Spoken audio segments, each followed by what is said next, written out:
কেন হলো দেখা রে ইমরান ভাই তোমারে দেখলাম, কেন হলো দেখা রে তোমারে দেখলাম, যারে আমি একেবারে হারাইলাম আমার এই জীবনে, যারে আমি একেবারে হারাইলাম।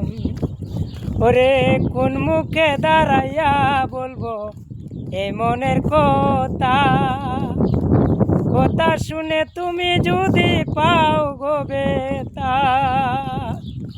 ওরে দুঃখ সাদের জীবন গড়া দুঃখ মিয়ানা, ওরে দুঃখ সাদের জীবন গড়া দুঃখ মিয়ানাই, যারে আমি একেবারে হারাইলাম আমার এই জীবনে, যারে আমি একেবারে হারাইলাম। সেই